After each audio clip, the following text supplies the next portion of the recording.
Good morning, Your Honor, and members of this court. My name is Loretta Piccillo. I'm Fabio's eldest sister.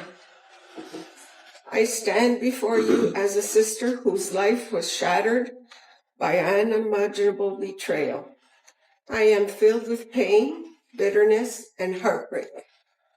January 23rd, 2017. My brother Fabio was ambushed in his own home and brutally stabbed, one wound straight through his heart. He never stood a chance. The person responsible wasn't a stranger. It was a woman we had trusted for over 20 years, his own wife. This is a story of betrayal, of darkness, and of a family shattered forever. On January 23rd, 2017, my brother Fabio was ambushed in his own backyard, stabbed multiple times. One of those wounds pierced straight through his heart. They silenced him, held his eyes closed, covers his mouth, and he never stood a chance. And the person responsible wasn't a stranger.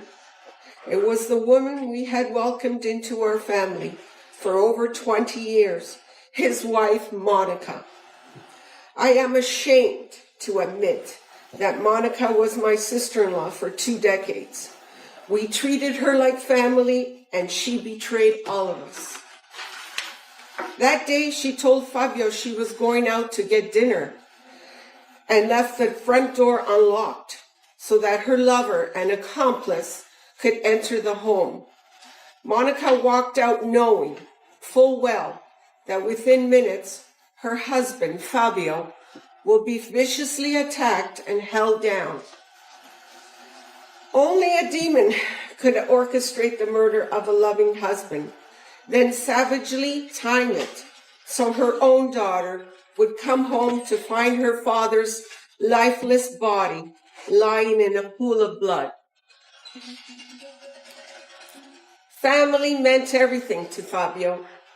I try to pick up the pieces of my broken heart. I still can't make sense of it. How does a woman who had everything desire a dirty life of multiple partners, sex-crazed men act like a slut, wearing sleazy outfits? You had it all, Monica, and you threw it away. You burnt it to the ground. For what? Lust? Greed? Attention? There's a darkness living inside of you that no mortal can understand your evil treason. You're rotten through and through.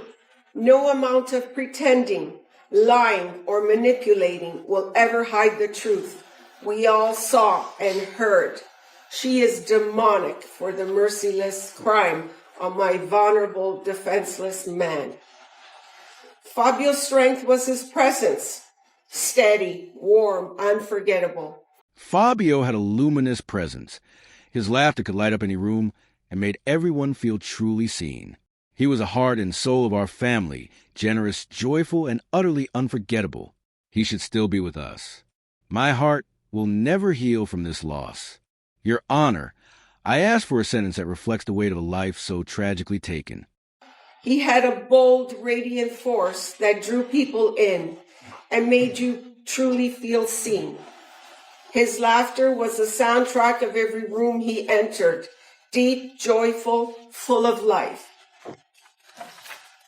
You always wanted to be near Fabio, because wherever Fabio was, that's where the party was. I miss him more than I can ever express.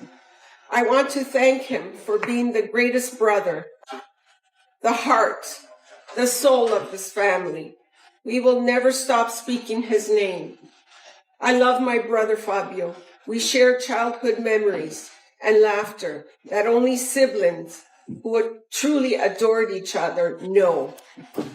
I could call him at any time. He'd answer. How are you, my beautiful sister? He would make me laugh. It's all the little things he did that left a mark on my heart for him. And he should still be with us today. My heart is permanently broken. He mentored people across the world. He gave without ever expecting anything in return. I am forever proud of my brother especially when people from all over the globe share on how Fabio changed their lives, how his kindness, wisdom, and generosity left a lasting mark. As Fabio grew older, he held a broken family together with strength, laughter, and love, never once complaining. My brother was so excited to turn 50 in 2017, and it is agonizing to reminisce of the 50th birthday celebration that never happened. All he wanted was to go to Pebble Beach. How can I ever forget this deceit? How will I ever heal? When will there ever be rest for my heart? I turn to you, Judge Cohen, to facilitate a sentence fit for the monster who took away his right to live. The woman who shared our table, who celebrated every holiday with us, was the architect of my brother's murder. The truth revealed in this courtroom was cold, calculated, and merciless. Fabio was taken from us in the one place he should have been safe. And in that instant, our family's life as we knew it ended forever. The same woman who sat at our dinner tables, laughed with us at our birthdays and holidays, was the calculating architect of my brother's murder. My heart sank when I came day after day to this courtroom, week after week, afraid to learn that there was an earlier attempt to take Fabio's life on January 22, learning that she was planning on taking his life in a plaza while ordering food for his girls is a visual I can never forget. Monica never displayed an ounce of sorrow or a tear, regret, or responsibility. She sat there with a stupid look on her face and a pout with sheer malice, lips pressed together in a frown, but her eyes gave it all away. I saw arrogance. The prosecution delivered a mountain of evidence, unraveling the truth for the world to see and hear. I was traumatized all over again, day after day, week after week, the chilling truth of the secret life Monica had been living. And hearing Baker and Austin explain the most unbearable details, hearing how they crept up on my brother while he was sitting peacefully in his favorite chair, a place that was supposed to be his sanctuary, turned into the site of his execution. Monica, for this, I pray you will burn in hell. Your pathetic soul can rot from the inside out for all I care. I will recover knowing that you are in a hellish prison, serving a life sentence, which is still not enough for what you did to Fabio. You manipulated your daughters, your stepson, our family, Fabio's co-workers, and friends, using everyone for blood money so that you can fund that animal of your boyfriend, Baker. In these 8 long years, I never imagined the cruelty I learned of her doing in this courtroom. I am embarrassed of the woman I called my sister-in-law. I never saw the side of her that was sex-crazed and demonic, seeking out swingers and seeking out sex on apps. I will never forget the moment I lost Fabio. Monica called and said, "They killed Fabio." My mother screamed that echoed through the neighborhood. My husband and son sobbed uncontrollably, frozen by the unbearable pain. My husband held me tightly, urging me to breathe before I blacked out again. Only meds would ease the pain and the emptiness. My daughter-in-law left her own birthday party to come be with us. We were still shattered when Monica told us to carry no negativity in the house. Then she had the audacity to invite her lover, the very man responsible for Fabio's death, to the wake. Every conversation wasn't about grief or loss. It was about life insurance money. At the funeral, she looked at Fabio's body and walked away. No tears. No goodbye. That was the moment I knew, without a doubt, that something was terribly, horribly wrong. We couldn't even begin to pull ourselves together for a long time. Monica said in front of all of us to carry no negativity in this house. Fabio would say, charge that mountain, and repeated it to us. What a gutless bitch. Inviting the scumbag Baker to the wake after the funeral. What kind of woman walks through the blood-stained shadows of her husband's death together with his killer and thought that was okay? Every single conversation I had with her was about life insurance money, like that was her greatest tragedy, not the murder of her husband. Just the money. Furious she couldn't get her hands on it, exploiting the people who love Fabio to gain favors and deals, trips, vacation, luxury hotels, and a new luxury car, all to fund her new life. I remember the funeral service in LA, the first time we saw Fabio since he was murdered.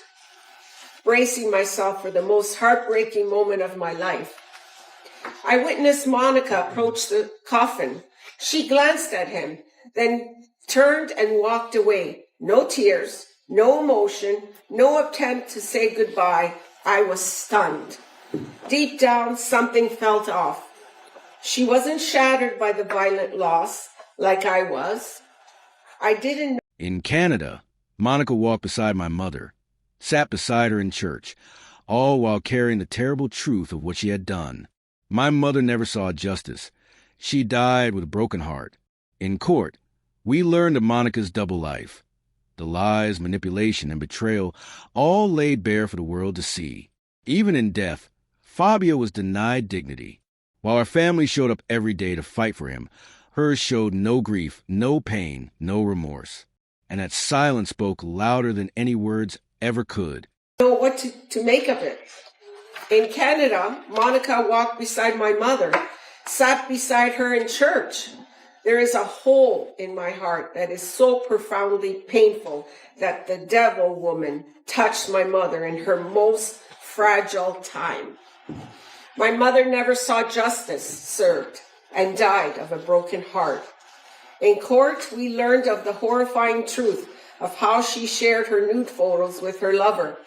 What a sick, demented woman she is.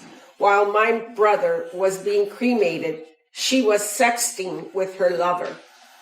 This same shameless wench never grieved. She taught the girls to run around and do whatever felt good, just so she could do the same. It was hard to see the heartless testimonies and the lies of Monica's friends and family. I remember feeling horrible and disrespected by Monica at the cemetery when she turned to me holding the urn and so abruptly, so aggressively threw the urn over to me, and I nearly dropped it. I was stunned and I failed to call her out. I felt horrible and disrespected. Monica told us she was broke, unable to pay for her husband's burial. Meanwhile, this tramp was taking trips, flights, and staying in luxury hotels, paying for luxury cars and dinner dates like a cash cow. It makes me physically ill. So many of Monica's lies, her double life, her manipulation, her betrayal, were exposed in court and displayed for the world to see. Even in death, Monica denied Fabio dignity. As a mother, I suffer to understand what is Monica teaching her daughters, that a good man who adored her could be disposable like trash to carry on with a lover. She is guilty of passing down a legacy of cruelty, deceit, and moral emptiness. And while we showed up every day in court to fight for Fabio, her sister Anna Larson and Monica's family never showed any pain, tears, or grief when they saw the murder scene. I wanted to stand up and scream, "Your daughter did this. She viciously murdered him, leaving him to die alone. None of them showed a sign of pain. What a disgusting bunch of animals." It makes They turned their backs on Fabio, just as Monica did. In court, excuses were offered for betrayal. But betrayal is not love. This was deliberate, premeditated. It stole more than my brother's life. It stole our peace, our future, and left scars that will never fade. Yet we showed up every day to speak for Fabio when he could not speak for himself. Your Honor, thank you for your fairness, your strength, and your humanity. You didn't just uphold the law. You stood with us when we were broken. My blood boiled. They turned their backs on him, just like Monica did. Monica's sister, Anna, took the witness stand and said something I will never forget. She said, "You can have a great marriage and love someone and still cheat on them. It happens all the time." How sickening. That isn't marriage, that's betrayal. You can go ahead and call yourself Mrs. Baker now because you lost the right to the Cementilli name. The world sees you now for what you are, a whore and a murderer.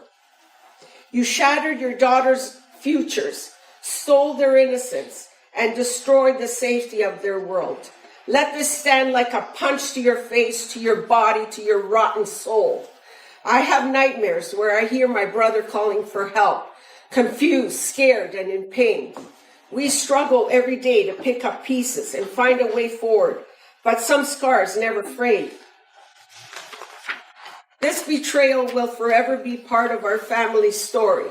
This was a deliberate, premeditated execution of the man who loved her, and she never once took responsibility. Monica's betrayal stole more than a life. It stole our peace and the future we once believed in. Fabio would have wanted me to live life to the fullest and heal. Thank you, Your Honor, for your patience and fairness through this long and painful trial. That Silverman, words will never be enough. You gave us strength. You never stopped fighting for Fabio, even when we felt broken and lost. You didn't just fight with skill, you fought with your heart. You gave us hope when we had none.